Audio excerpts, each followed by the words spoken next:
Эгер бизге бирөө тараптан садака акча берилсе, аны күйөөмө айтпай өзүмдүн кем карчымды, карыздарды бергенден кийин мен дагы калган акчаны башка муктажга садака кылсам болобу? Эми сиз үйүңүздө күйөөңүздүн уруксатысыз эч нерсе кылбайсыз.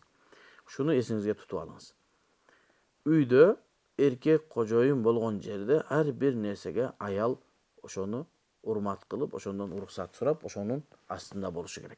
Кайсы бир аял өзүнүн эркегин, күйөөсүн урматтап, ошол үйдө эркектин сөзү сөз, эркектин чыгарган чечими чечим деп турса, ошол үйдө бактылуу болот. Бирок бир шарты менен ошол чечимдер шариаттын көз карашында туура чечим чыгарылган болсо. Эми сизге бирөө садака берген болсо аны алсаңыз, эгерде күйөөңүзгө айтпай алсаңыз, мүмкүн күйөөңүз аны жактырбашы мүмкүн. Мисалы үчүн садака алганды кээ бирөө жактырбайт да. Чубак ажекенин бир айткан сөзү бар эле. Кыргызга ушундай бой көтөргөн кыйын улуу калк болот.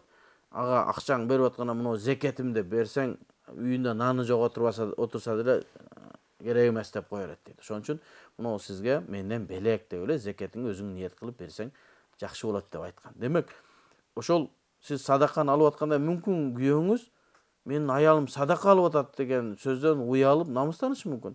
Ага айтпай алып алган болсоңуз, эртең анын сөздү угуп калып, мен сенин аялыңа же болбосо сенин аялыңа садака берилиптир дегенди укса, күйөө кап боло турган даражада боло турган болсо, анда үй бүлөнүн бекемдигине залакай кетет.